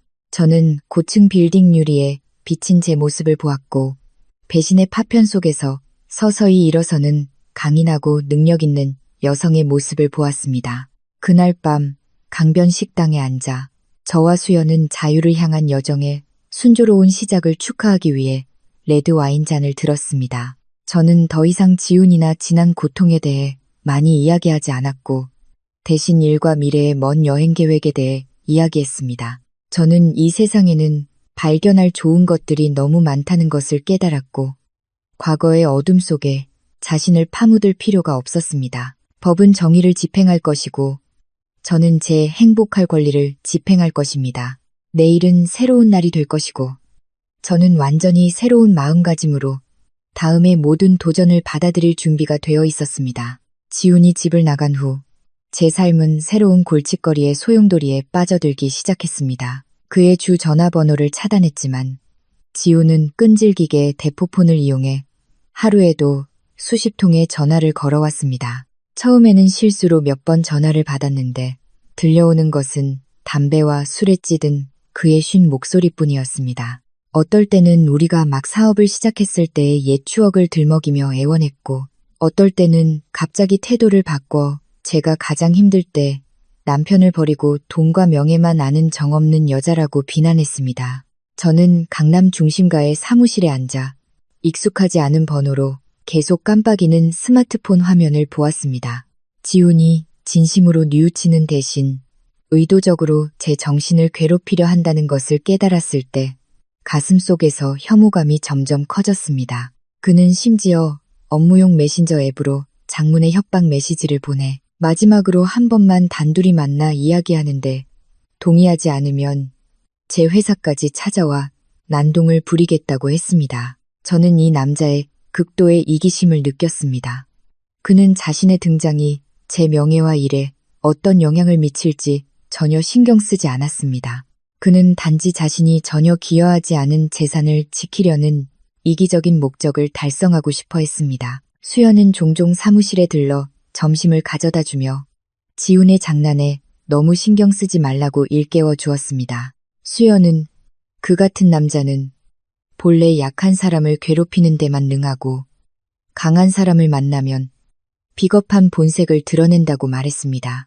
저는 수연에게 지훈이 회사에서 큰 소동을 벌이겠다고 협박한 사실을 이야기했습니다. 수연은 코웃음을 치며 그가 한번 해보게 두면 누가 창피를 당할지 알게 될 것이라고 말했습니다. 저는 김 변호사의 조언에 따라 괴롭힘 행위에 대한 소송 자료에 추가하기 위해 모든 통화 기록을 남기고 협박 메시지를 캡처하기로 결정했습니다. 제가 지금 수집하는 모든 증거는 배신자에게 합당한 판결을 내리는 견고한 벽돌이 될 것이었습니다. 어느 날 저녁, 제가 사무실 건물을 나와 주차장으로 걸어가고 있을 때 지훈이 갑자기 큰 콘크리트 기둥 뒤에서 나타났습니다. 그는 초췌하고 남루해 보였고 입고 있는 옷은 며칠 동안 빨지 않은 것 같았으며 붉게 충혈된 눈은 원망과 애원이 뒤섞인 채 저를 쳐다보았습니다. 그는 제 손을 잡으려 달려들었지만 저는 재빨리 한 걸음 물러서서 안전거리를 유지했습니다. 지훈은 큰 소리로 돌아오게 해달라고 애원하기 시작했습니다. 그는 유진과 완전히 헤어졌으며 제가 용서해준다면 무엇이든 하겠다고 맹세했습니다. 하지만 제가 거절하고 떠나달라고 요구하자 지훈은 즉시 태도를 바꿨습니다. 그는 제가 실리적인 여자라고 소리치며 합당한 보상금을 받지 못하면 절대 이혼 서류에 서명하지 않겠다고 선언했습니다. 지훈의 뻔뻔함에 소름이 돋았습니다. 저는 제 앞에 서 있는 남자를 보며 어떻게 2년 동안이나 그의 진짜 본성을 알아보지 못하고 함께 살 수 있었는지 자문했습니다. 저는 그에게 더 이상 한마디도 하지 않고 조용히 스마트폰을 꺼내 건물 경비실에 전화를 걸었습니다. 제 행동을 본 지훈은 당황하여 주차장의 어둠 속으로 등을 돌려 도망쳤습니다.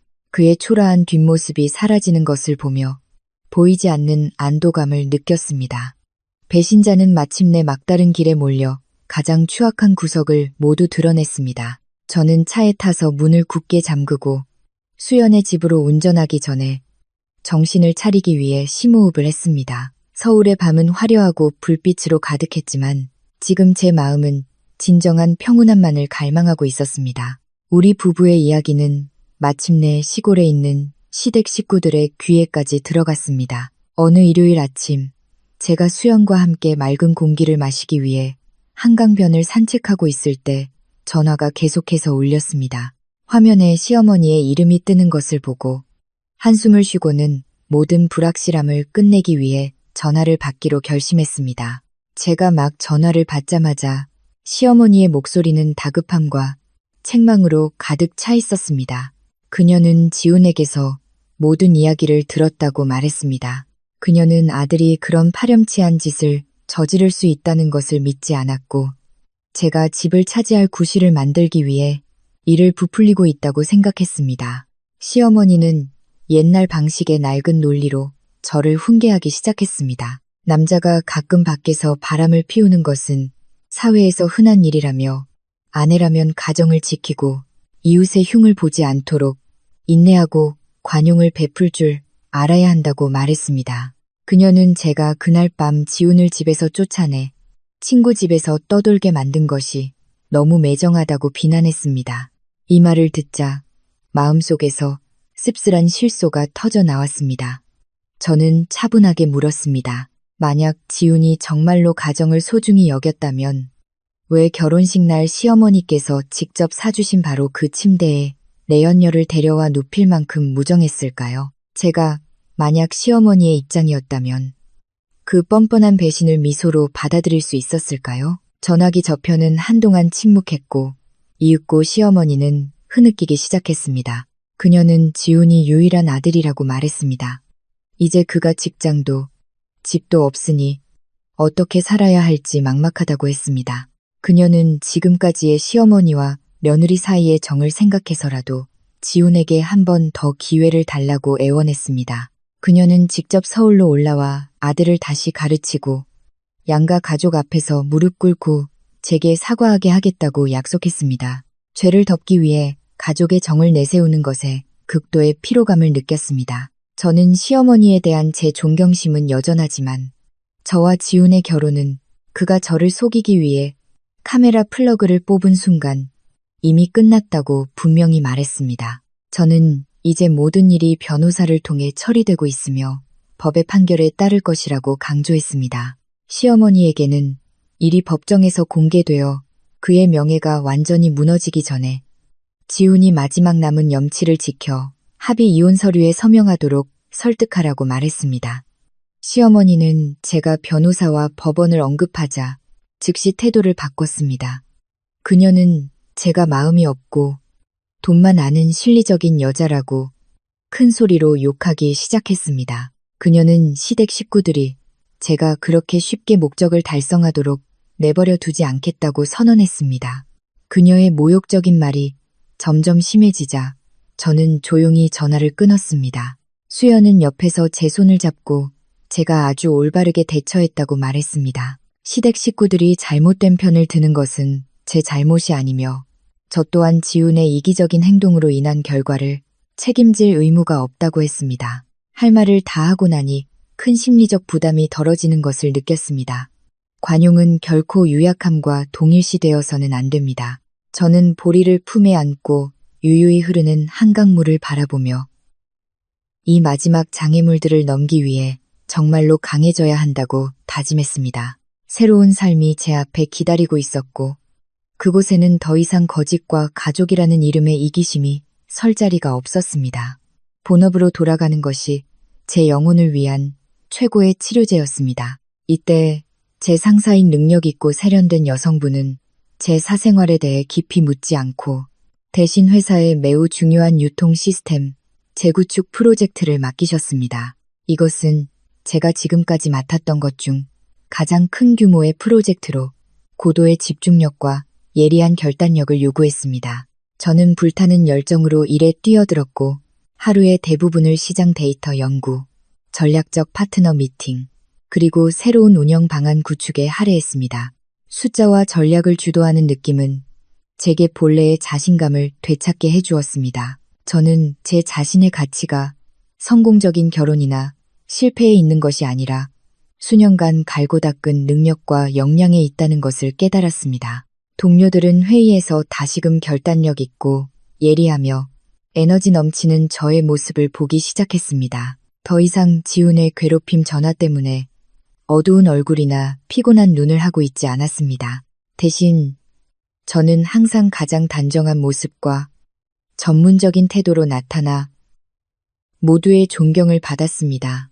수연은 가끔 사무실에 들러 싱싱한 해바라기 꽃다발을 보내주었는데 이는 강인함과 항상 빛을 향하는 상징이었습니다. 그녀는 제가 일할 때 이상한 매력이 있다고 말했습니다. 그것은 독립과 자유의 아름다움이었습니다. 저는 수연에게 웃으며 말했습니다. 지훈의 배신에 감사해야 해. 덕분에 내가 오랫동안 다른 사람의 그늘 속에서 나 자신을 잊고 살았다는 걸 깨달았으니까. 프로젝트는 매우 순조롭게 진행되었습니다. 스마트 창고 관리 기술을 적용하자는 제 획기적인 아이디어는 시범 운영 첫 달 만에 회사가 수억 원의 운영 비용을 절감하는데 도움이 되었습니다. 새로운 프로젝트의 눈부신 성공은 제가 그룹의 지역 전략 이사로 승진하는 결정을 받게 해주었습니다. 이것은 제가 오랫동안 꿈꿔왔던 경력의 중요한 진전이었습니다. 임명식은 소박하지만 매우 장엄하게 진행되었습니다. 새로운 명함을 손에 들었을 때 벅찬 감동을 느꼈습니다. 저는 정말로 제 두 발로 굳건히 서서 인생의 가장 혹독한 폭풍을 이겨내고 새로운 높이로 올라섰습니다. 프로젝트에서 받은 두둑한 보너스는 제가 부모님께 예전에 지원받았던 집값 빚을 조기에 갚는데도 도움이 되었습니다. 어느 날 저녁 사무실에 홀로 앉아 반짝이는 서울의 거리 불빛을 내려다보며 마음이 이상할 정도로 평온해진 것을 느꼈습니다. 지운과 배신에 대한 과거는 이제 제가 성공적으로 극복한 값비싼 교훈일 뿐이었습니다. 저는 생활 공간을 정화했고 법적 문제에 맞섰으며 이제 제 경력을 주도하고 있었습니다. 앞으로 더 많은 도전이 있을 것을 알지만 승리자의 마음가짐으로 모든 것을 받아들일 준비가 되어 있었습니다.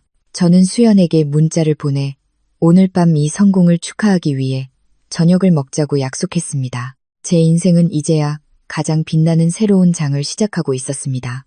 제가 제 운명의 배를 조종하는 곳에서 그 주말, 저는 오랫동안 계획해왔던 여행을 실행에 옮기기로 결심했습니다. 바로 고양이 보리를 데리고 춘천의 고향집을 방문하는 것이었습니다. 고급 리무진 버스에 앉아 서울 양양고속도로를 따라 달리며 길 양옆으로 펼쳐진 푸른 논을 보니 마음이 이상하게 차분해졌습니다. 흙내음과 풀냄새, 그리고 강원도 특유의 햇살이 여전히 아물지 않은 제 마음의 상처를 어루만져 주는 것 같았습니다. 화려하지만 속임수로 가득했던 서울은 이제 뒤로 물러나고 고향의 진솔한 평온함이 그 자리를 대신했습니다. 제가 며칠 머물다 갈 것이라는 소식을 듣고 부모님은 이른 아침부터 문 앞에서 기다리고 계셨습니다. 두 분의 얼굴에는 걱정과 안쓰러움이 역력했지만 제가 환한 미소를 지으며 자신감 있는 태도로 차에서 내리자 조금은 마음이 놓이시는 듯 했습니다. 어머니는 제 마른 손을 꼭 잡고 따뜻한 향 냄새가 나는 안방으로 저를 이끄셨습니다. 어머니는 이혼이나 제가 겪은 고통에 대해 깊이 묻지 않으시고 조용히 부엌으로 가셔서 제가 어릴 때부터 좋아하던 음식들을 준비하셨습니다. 말없이도 전해지는 어머니의 관용과 이해심에 제가 얼마나 작고 보호받는 존재인지 느꼈습니다. 아버지는 조용히 향긋한 연잎차를 끓여 바람이 시원한 툇마루에 앉으라고 하셨습니다. 아버지는 오빠에게서 지훈의 수치스러운 이야기, 전말을 다 들었다고 하셨습니다. 아버지는 제 손을 잡으시며 인생에서 누구나 사람을 잘못 볼 때가 있다고, 중요한 것은 딸이 더 나은 방향으로 나아갈 용기를 냈다는 것이라고 말씀하셨습니다. 부모님은 집을 살 때 지원해준 큰 돈을 아까워하지 않으셨습니다. 아버지는 단지 제 청춘이 너무나 큰 기만을 견뎌야 했던 것이 안타까울 뿐이라고 하셨습니다. 아버지는 이제부터는 자신을 위해 더 많이 살라고 당부하셨습니다. 가치 없는 사람들 때문에 삶에 대한 믿음을 잃지 말라고. 그날 저녁, 우리 가족은 따뜻한 저녁 식탁에 둘러앉아 닭갈비와 막국수를 먹었습니다. 오빠는 만약 지훈이 다시 한번 고향의 얼굴을 비추거나 괴롭히면 가만두지 않겠다고 으름장을 놓았습니다. 저는 오빠에게 진정하라고 웃으며 말했습니다. 이제 모든 것은 법이 공정하게 판단해 줄 것이라고. 저는 부모님께 새로운 직위와 두둑한 보너스로 예전에 집을 사기 위해 빌렸던 돈을 곧 모두 갚겠다고 말씀드렸습니다. 아버지는 즉시 손사래를 치셨습니다. 그 돈은 평생 모아 자식들이 기댈 곳을 마련해 주기 위한 것이었다고 하셨습니다. 이제 제가 집을 지켰으니 나중에 의지할 수 있는 제 개인 재산으로 생각하라고 하셨습니다. 시골의 밤은 고요하고 평화로웠습니다. 멀리 논두렁에서 들려오는 개구리 소리와 밤바람에 흔들리는 나뭇잎 소리뿐이었습니다. 저는 어머니 옆 오래된 나무 침대에 누워 마을의 소소한 이야기와 저에 대해 항상 안부를 묻는 이웃들 이야기를 들었습니다. 가족의 무조건적인 사랑은 제가 감정적으로 여전히 매우 부유하다는 것을 깨닫게 해주었습니다. 저는 거짓된 결혼 생활을 잃었지만 제 인생의 가장 든든한 안식처를 다시 찾았습니다. 저는 보리를 품에 안고 평온한 심장 박동을 느끼며 고향의 맑은 공기를 깊이 들이마셨습니다. 내일 도시에 돌아가면 마지막 도전에 맞서기 위해 몇 배는 더 강해질 것임을 알았습니다. 고향에 다녀온 지 2주 후 판사의 통지에 따라 서울가정법원에서 첫 번째 조정기일이 공식적으로 열렸습니다. 저는 김 변호사와 함께 매우 차분하고 자신감 있는 태도로 참석했습니다. 반면 지우는 그의 어머니와 다소 초라해 보이는 법률 상담사와 함께 나타났습니다. 조정실에 들어서는 저를 보자마자 지우는 즉시 원망스러운 태도에서 애원하는 태도로 바뀌었습니다. 그는 제게 달려와 손을 잡으려 하며 철저히 준비된 후회의 연설을 시작했습니다.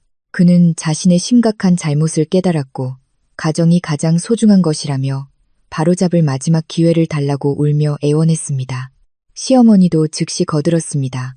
그녀는 지훈을 매우 엄하게 꾸짖었으며 다시는 그런 잘못을 저지르지 않을 것이라고 장담했습니다. 그녀는 도덕에 대한 무거운 말들을 사용하며 제가 관용을 베풀어야 한다고 강요했고 현명한 여자는 자식을 위해 아버지를 지켜야 한다고 말했습니다. 저는 맞은편 의자에 앉아 이 서투른 연극 앞에서 조금도 표정 변화 없이 냉정한 얼굴을 유지했습니다. 김 변호사는 제 입장을 대변하여 혼인의 목적이 더 이상 달성될 수 없고 아내의 명예를 훼손하는 명백한 외도 행위가 있었으므로 단호하게 이혼을 원한다고 밝혔습니다. 지훈이 내연녀를 집에 데려온 것을 부인하며 유진이 스스로 찾아온 오해일 뿐이라고 말하기 시작하자 김 변호사는 차분하게 녹음 파일을 재생하고 복도 카메라 영상을 추출하여 보여주었습니다. 지훈의 죄가 담긴 영상과 소리가 울려 퍼지자 조정실 전체는 무서운 침묵에 빠졌습니다. 지훈의 얼굴은 창백해졌고 떨리는 입술로는 어떤 변명도 하지 못했습니다. 시어머니는 굴욕감에 고개를 숙였습니다. 조정판사는 엄숙한 눈빛으로 지훈을 보며 이 증거들은 반박할 수 없을 정도로 명백하다고 말했습니다. 판사는 재산의 출처가 명확하게 증명되었고 혼인 파탄의 책임이 지훈에게 있기 때문에 그가 집을 절반으로 나누자고 요구하는 것은 법적으로 전혀 근거가 없다고 강조했습니다. 판사는 지훈에게 자신과 가족의 마지막 남은 명예를 지키기 위해 합의 이혼 서류에 협조적으로 서명하라고 권고했습니다. 하지만 지훈의 탐욕스러운 본성은 법정 앞에서도 변하지 않았습니다. 그는 여전히 제가 5천만 원을 주지 않으면 서류에 서명하지 않겠다고 고집스럽게 선언했습니다. 그는 그것을 지난 2년간의 은행이자 상환기여와 청춘에 대한 보상 비용이라고 불렀습니다. 실제 그가 지출한 금액이 그 숫자의 5분의 1도 되지 않음에도 불구하고 저는 지훈의 눈을 똑바로 쳐다보며 제 인내심이 여기서 정말로 끝났다고 단호하게 말했습니다. 저는 그에게 카메라 플러그를 뽑았던 순간을, 유진이 옷장 안에서 굴욕을 당하며 숨어있던 순간을 기억하라고 말했습니다. 저는 법이 규정한 것 외에는 단돈 1원도 그에게 지불하지 않겠다고 선언했습니다. 저는 만약 그가 이 소송을 부당하게 계속 끌고 싶다면 이 자백 녹음 파일을 소셜미디어에 공개하고 그가 다시 취업하려는 그룹의 인사부에 직접 보내겠다고 경고했습니다. 지훈은 제 눈에 담긴 차갑고 단호한 결의를 보고 몸서리쳤습니다. 그는 제가 더 이상 예전에 유순하고 쉽게 휘둘리던 아내가 아니라는 것을 깨달았습니다. 조정은 지훈의 고집 때문에 합의에 이르지 못하고 끝났습니다. 하지만 저는 제가 승리를 확신하고 있다는 것을 알았습니다. 법원을 나오며 심호흡을 했습니다. 발걸음 하나하나가 자유와 확신으로 가득 차 있었습니다. 이 법적 싸움은 좀 더 길어질 수 있겠지만 저는 모든 것에 대비가 되어 있었습니다. 조정이 결렬된 후 지훈이 외도하다 아내에게 집에서 현장 발각되었다는 소문이 업계와 아파트 주민들 사이에 퍼지기 시작했습니다. 유진은 심각한 직업윤리 위반과 그룹 이미지 훼손을 이유로 회사에서 공식적으로 해고되었습니다. 얼마 지나지 않아 지훈의 전 회사도 오랜 파트너들로부터 그의 개인적인 품행에 대한 부정적인 피드백을 받게 되었습니다. 여론의 압박과 동료들의 경멸은 지훈을 완전히 막다른 골목으로 몰아넣었습니다. 그는 프로젝트에서 직무 정지를 당했고 수입이 대폭 삭감되어 이전과 같은 허울 좋은 생활을 유지할 수 없게 되었습니다. 지우는 다시 한번 용서를 구하기 위해 제 사무실을 찾아왔습니다.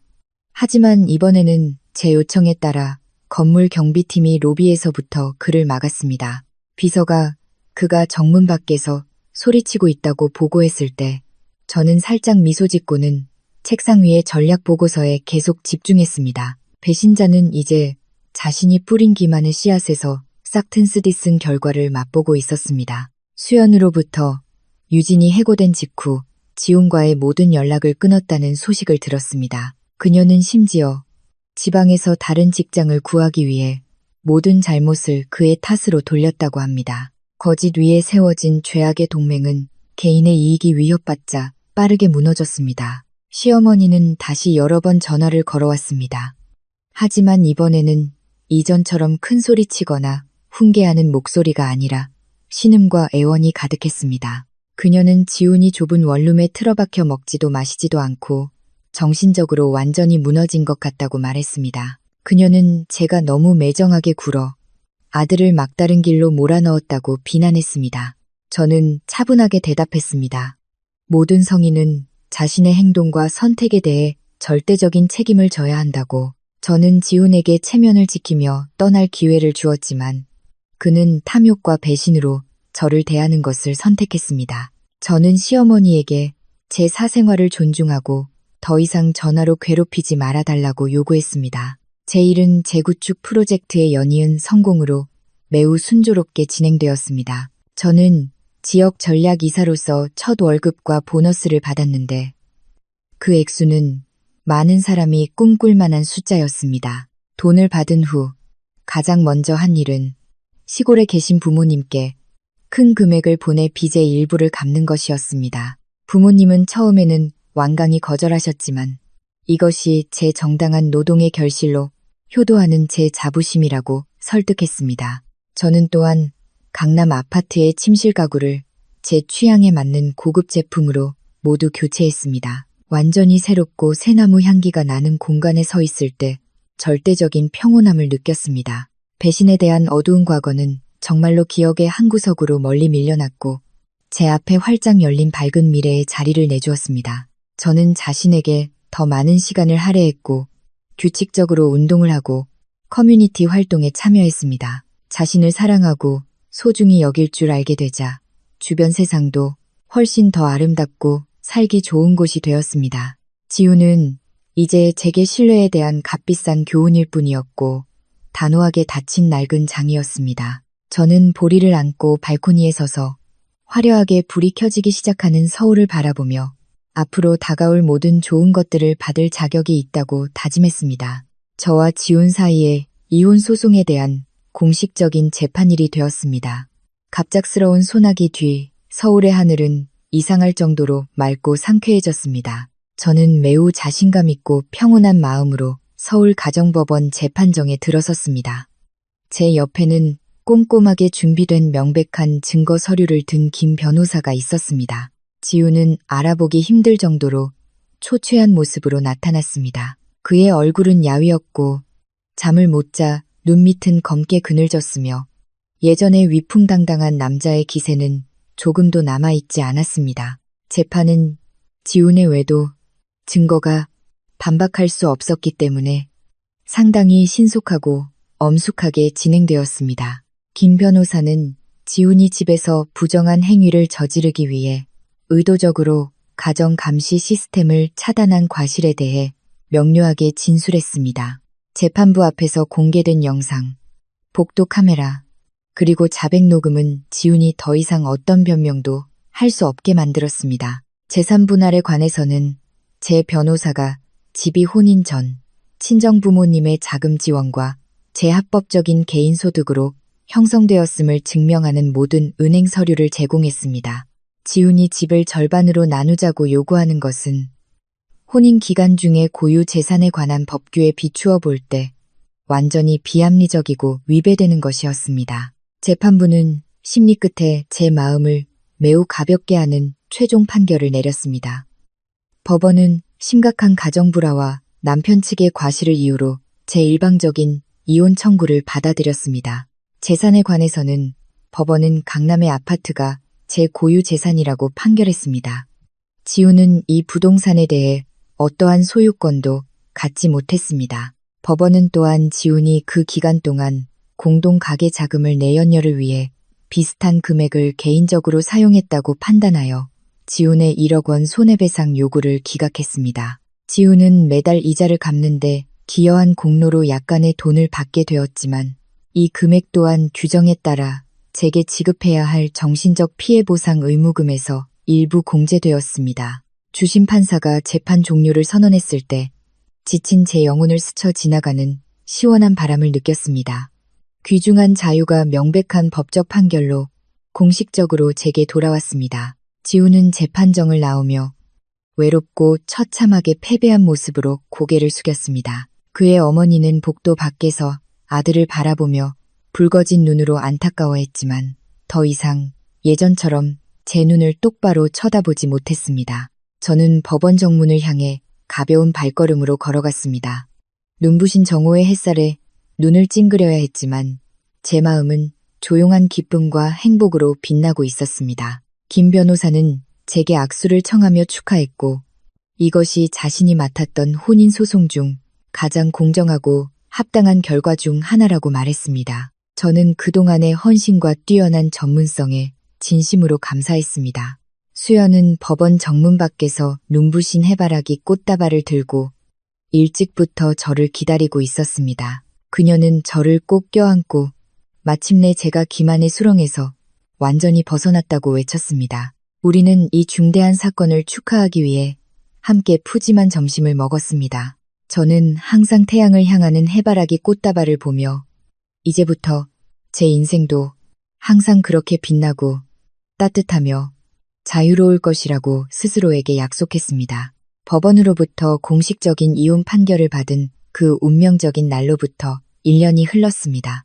제 삶은 이제 제가 이전에는 감히 꿈도 꾸지 못했던 긍정적인 방향으로 완전히 바뀌었습니다. 저는 현재 국내 최고의 화장품 그룹에서 전국 전략이사직을 맡고 있습니다. 일은 바쁘지만 영감이 넘쳐 경력에서 끊임없이 새로운 정점을 향해 나아가게 해줍니다. 강남의 아파트는 이제 저와 고양이 보리만의 작은 천국이 되었습니다. 제 집 발코니는 매일 제가 정성껏 가꾸는 해바라기와 장미 화분들로 항상 다채로운 색으로 가득합니다. 저는 친정 부모님께 빚을 모두 갚았고 두 분이 노후에 전원 생활을 즐기실 수 있도록 시골에 작은 밭을 사들일 만큼 큰 돈을 모았습니다. 한 달에 한 번 저는 새로 산 차를 직접 몰고 고향집을 방문하고 가족들의 따뜻한 환영을 받습니다. 마을 사람들은 모두 제가 예전보다 더 젊고 아름다워졌으며 빛나고 능력 있어 보인다고 칭찬합니다. 저는 깊은 감사함으로 그 칭찬들을 받아들이며 저를 강철 같은 정신과 굳건함을 갖도록 단련시켜준 지난날의 거센 폭풍에 조용히 감사합니다. 저는 더 이상 지훈이나 다른 누구도 원망하지 않습니다. 다른 사람에게 감정을 주기 전에 제 자신을 사랑하는 법을 배웠기 때문입니다. 지훈에 대해서는 수연에게서 그가 고향으로 돌아가 어머니와 함께 살며 생계를 위해 힘든 육체노동을 하고 있다는 이야기를 들었습니다. 그는 몇 번 소셜미디어를 통해 사과하고 다시 시작할 기회를 얻고 싶다고 연락을 시도했지만 저는 그의 모든 귀로를 단호하게 차단했습니다. 배신자에게 제가 줄 수 있는 가장 큰 용서는 바로 완전한 망각이었습니다. 저는 과거의 어두운 기억이 제 밝고 자유로운 미래를 흐리게 하고 싶지 않았습니다. 지우는 이제 제 인생을 스쳐 지나간 낯선 사람일 뿐입니다. 조심스럽게 포장하여 기억의 어두운 구석에 깊이 넣어둔 슬픈 추억입니다. 수연은 가끔 제 주변에 성공하고 진실한 남성들이 많으니 새로운 사람에게 마음을 열어보라고 넌지시 말하곤 합니다. 저는 그저 미소 지으며 지금 제 마음은 절대적인 독립과 자유로 매우 행복하다고 말합니다. 저는 새로운 어깨에 기댈 필요를 서두르지 않습니다. 제 자신 안에서 무한한 힘을 찾았기 때문입니다. 언젠가 진정한 사랑이 찾아온다면 훨씬 더 냉철하고 성숙한 마음으로 그것을 받아들일 것입니다. 하지만 그렇지 않더라도 저 혼자의 삶은 여전히 눈부시고 다채로울 것입니다. 오늘 밤 서울에는 더위를 식혀주는 시원한 초여름 비가 내립니다. 저는 아늑한 거실에 앉아 품에서 곤히 잠든 보리를 쓰다듬고 있습니다. 처마 끝에 규칙적으로 떨어지는 빗소리는 영혼의 모든 작은 구석을 부드럽게 어루만지는 잔잔한 음악 같습니다. 저는 지난 1년 동안 다녀온 먼 여행의 기념사진들을 바라봅니다. 이 세상이 얼마나 넓은지, 그리고 지난 2년간의 거짓된 결혼 생활이 인생 여정에서 얼마나 작은 모래알이었는지를 깨달았습니다. 저는 맑은 공기를 깊이 들이마시며 마음이 가볍고 평온해지는 것을 느꼈습니다. 어제의 파편들은 제 손으로 자유와 행복이라는 이름의 완전히 새로운 인생 그림으로 다시 맞춰졌습니다. 내일 아침 눈부신 햇살이 비추면 저는 다시 에너지 넘치는 새로운 하루를 시작할 것이고 제 인생의 가장 빛나는 정복을 향해 나아갈 준비가 되어 있습니다.